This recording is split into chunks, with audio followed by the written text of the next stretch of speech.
नमस्कार। हिंदी साहित्य की कक्षा में आज हम नई कविता विषय पर अध्ययन करेंगे। विद्यार्थियों, जैसा कि हम जानते हैं, एमए फाइनल पंचम प्रश्न पत्र के अंतर्गत तृतीय इकाई के अंतर्गत कुछ काव्य आंदोलनों को सम्मिलित किया गया है। उसी काव्य आंदोलन के अंतर्गत नई कविता भी एक आंदोलन के रूप में इस इकाई में सम्मिलित है।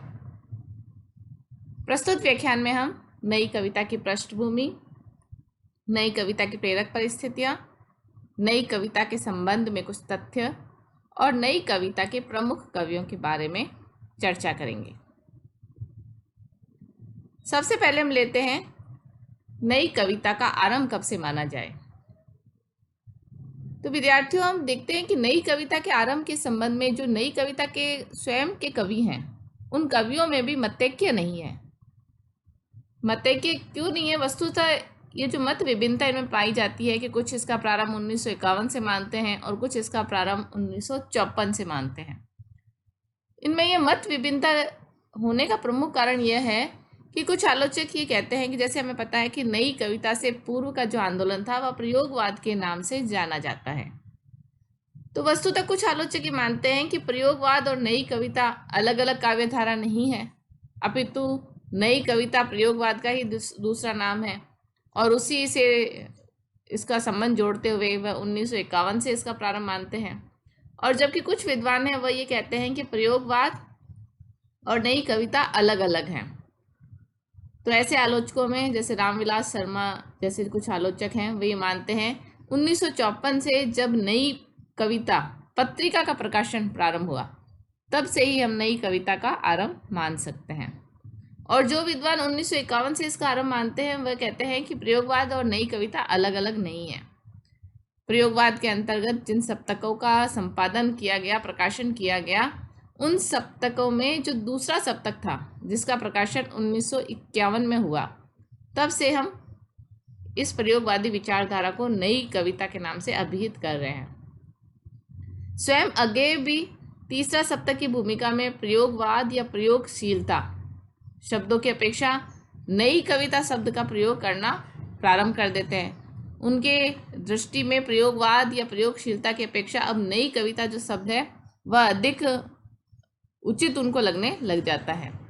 तो वस्तुतः ये दो तिथियां हैं जब से हम नई कविता का प्रारंभ मान सकते हैं।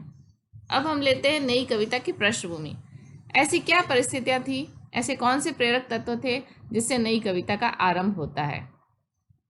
तो सर्वप्रथम तो हम यही देखते हैं कि हिंदी साहित्य में नई कविता का उदय स्वयं उसके अपने उस कविता के आत्म संघर्ष का परिणाम है, क्योंकि कविता की आंतरिक संघर्ष चेतना ही उसे परिवर्तन का, विकास का मार्ग प्रदान करती है।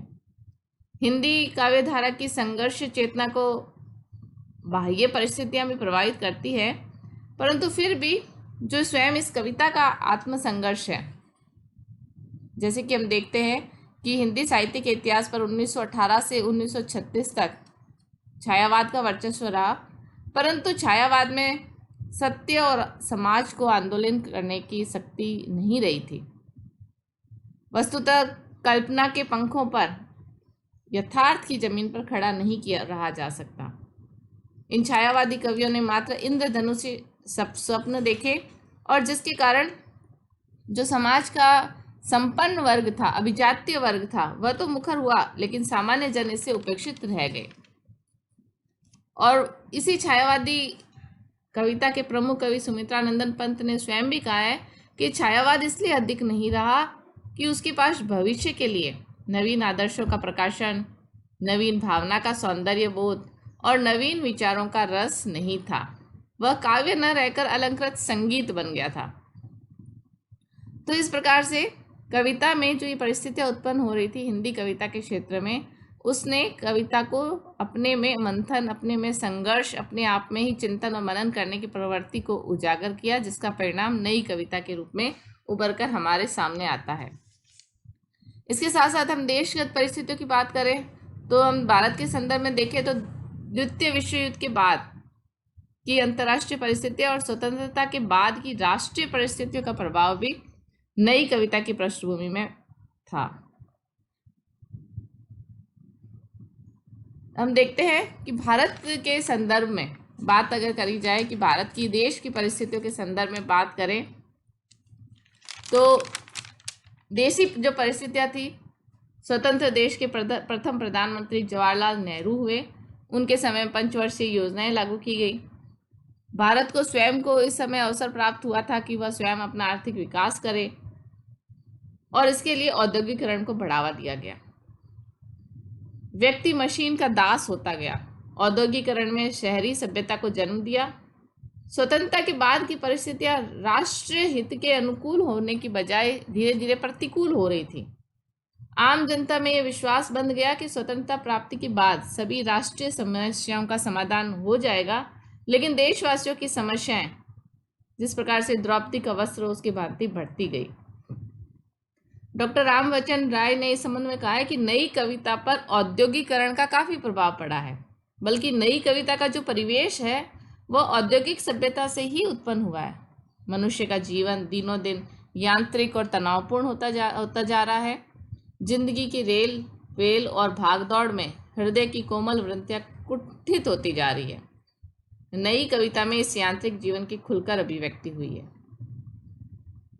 देश की इन परिस्थितियों के अंतर्गत शहरों का विकास हो रहा था। चीन और पाक के से साथ जो भारत का युद्ध हुआ उसका प्रभाव पड़ा। नारी मुक्ति के आंदोलन जो देश भर में चल रहे थे, कांग्रेस पार्टी का जो विघटन है, आपातकाल है, ये जो कुछ देश की परिस्थितियां थी, ये नई कविता की पृष्ठभूमि बनाने में, उसकी प्रेरक परिस्थिति बनाने में प्रमुखता से योगदान दे रही थी। और इन परिस्थितियों के प्रभाव स्वरूप नई कविता का जो परिवेश है, नई कविता का जो रूप है वह बन रहा था।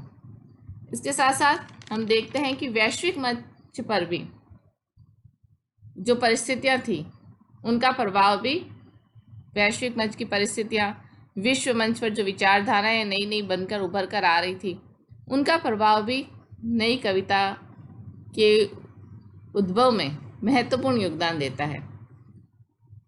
वैश्विक मंच पर वैज्ञानिक उपलब्धियों ने अनेक रहस्यों का अनावृत किया। यूरोप की धरती पर डार्विन, मार्क्स और फ्रायड जैसे वैज्ञानिक दार्शनिक उत्पन्न हुए और जिन्होंने विश्व के लोगों की आंखों पर बंधी पट्टी को, अज्ञानता की उस पट्टी को उतारने का कार्य किया। प्रथम विश्व युद्ध के उपरांत ही पाश्चात्य साहित्य में एक हलचल की स्थिति उत्पन्न हो गई थी। यूरोपीय साहित्य के माध्यम से डार्विन, मार्क्स और फ्रायड ने भारतीय रचना संसार को भी अनुप्राणित किया। पाश्चात्य जो परिस्थितियां थी, पाश्चात्य जो विचारधाराएं थी, उनमें फ्रायड, मार्क्स और मनोविश्लेषणवाद का तो योगदान था ही। इसके अतिरिक्त विदेशी जो साहित्य था उसमें कुछ प्रवृत्तियां उभर कर आ रही थी, जैसे कि हम देखते हैं प्रतीकवाद। फ्रांस की कला भूमि पर प्रतीकवादी आंदोलन का उद्भव हुआ था। प्रतीकवादियों का कथन है कि हमारी अनुभूतियां एवं प्रतिक्रिया में निरंतर परिवर्तित होती रहती है। काव्य की परिचित शैली में उन्हें समेटना श्रेष्ठकर नहीं, इस हेतु उन्हें अपनी भाषा गढ़नी और ये भाषा प्रतीकात्मक होती है। तो प्रतीकवादी मानते हैं कि हमारी जो अनुभूतियां हैं और प्रतिक्रिया में निरंतर परिवर्तन होता रहता है, और जो काव्य की परिचित शैली है, पुरानी जो शैली है, उसमें उन अनुभूतियों को समेटना श्रेष्ठकर नहीं है और इसलिए नए नए प्रतीक के रूप में भाषा का जो रूप है वह बदलता जाता है। इसी प्रकार से वैश्विक साहित्यिक परिदृश्य पर बिंबवाद का भी उद्भव हुआ, जिसके प्रवर्तक टी.एम. होम को माना जाता है। बिंबवादी व्याख्या मानती है कि लंबी कविताएं असंभव है, क्योंकि जो प्रवाह कवि की आत्मा को काव्य सृजन की अनुभूति के ऊंचे धरातल पर उठाते हैं वे क्षणिक होते हैं और इसलिए कवियों को अपनी जो उस उच्च धरातल की अनुभूति की अभिव्यक्ति है वह छोटी छोटी कविताओं के माध्यम से ही हो सकती है। और नई कविता में हम जो ये लघु कविताओं की प्रवृत्ति देखते हैं उसका प्रभाव कदाचित इन बिंबवादी प्रेरणा को माना जा सकता है। इसी प्रकार से 1922 के आसपास फ्रांस में अति यथार्थवाद का जन्म हुआ। फ्रांसीसी कलाकार आंद्रे ब्रेतन को इसका प्रवर्तक माना जाता है। अंग्रेजी कविता पर भी इसका प्रभाव पड़ा। अति यथार्थवाद के अनुसार काव्यगत अस्पष्टता कवि में नहीं होती, क्योंकि कवि तो अपनी वास्तविक अनुभूतियों के लिए सामान्य भाषा, सामान्य उपमानों की अशक्तता को अनुभव करता है और नए शब्द, नई उपमा, नए छंद, नए बिंबों का आश्रय ग्रहण कर अभिव्यक्ति देना चाहता है वह अपनी अनुभूति को। नए कवियों में भी यही हो सकता है, किसी के फल के परिणाम स्वरूप जटिल संवेदनाओं की अभिव्यक्ति के लिए नए कवि, नई कविता के जो कवि हैं, नए शब्द, बिंब और नई उपमाओं का प्रयोग कर रहे हैं। इसी प्रकार से अस्तित्ववादी नामक जो दार्शनिक विचारधारा है, इसी ने भी साहित्यिक चिंतन पद्धति को बहुत अधिक प्रभावित किया। द्वितीय विश्व युद्ध के पश्चात फ्रांस में पनपी इस विचारधारा में ज्यों पाल सार्त्र और अल्बर्ट कामू इसके प्रसिद्ध विचारक हैं। अस्तित्ववाद का जो ये विचार है, ये समूह मानव का विरोध करके व्यक्ति की भावना, उसकी निराशा को सच्चा अथवा वास्तविक जीवन स्वीकार करता है। अस्तित्ववाद का मनुष्य जीवित मनुष्य है जो कि क्षण में जीवित रहता है, उसके लिए क्षण मूल्यवान है।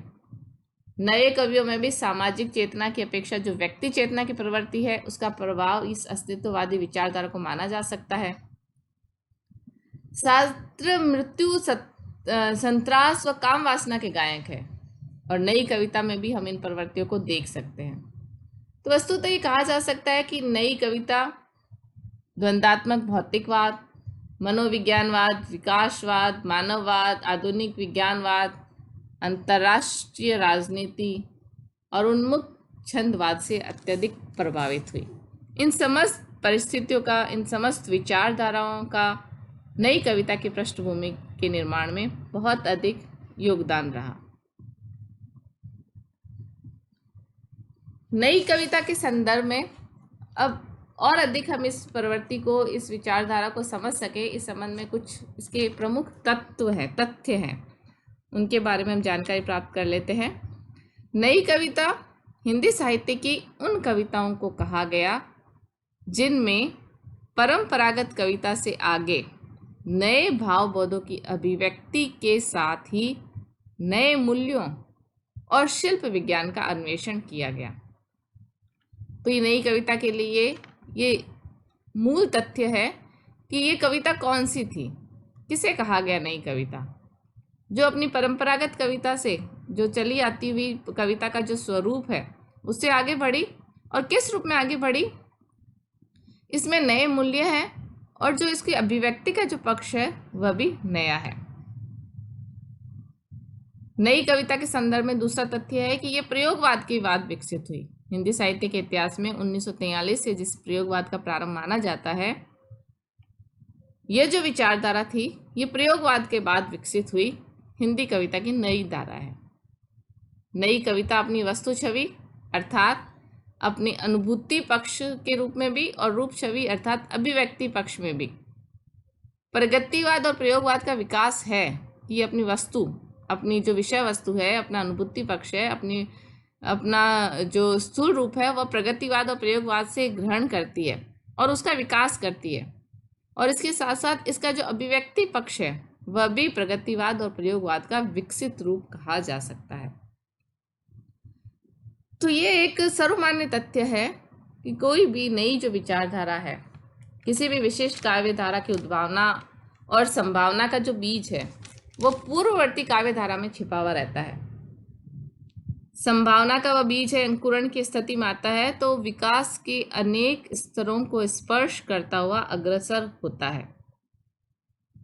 लेकिन हम नई कविता का जो स्वरूप उभर कर आया है वह विभिन्न प्रक्रियाओं से गुजरते हुए नई चेतना का परिणाम भी है। निश्चय ही चेतना वैविध्य नए कवियों की मूल प्रेरक भावभूमि है और इनसे ही आगे चलकर इस नई कविता का विकास होता है। अब हम नई कविता के जो प्रमुख कवि हैं, वस्तुतः आम तौर पर जो दूसरा सप्तक और तीसरा सप्तक के जो कवि हैं उन्हें ही नई कविता के कवियों में शामिल किया जाता है।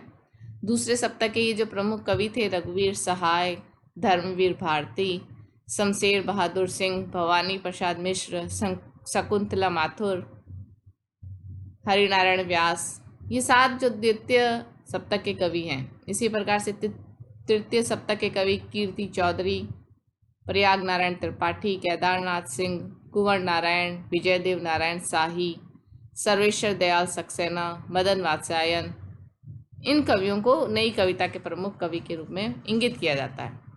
इन सप्तक के कवियों के अतिरिक्त श्रीकांत वर्मा, दुष्यंत कुमार, मलयज, सुरेंद्र तिवारी, धूमिल, लक्ष्मीकांत वर्मा, अशोक वाजपेयी, चंद्रकांत देवताले आदि को नई कविता के प्रमुख कवियों के रूप में इंगित किया जाता है।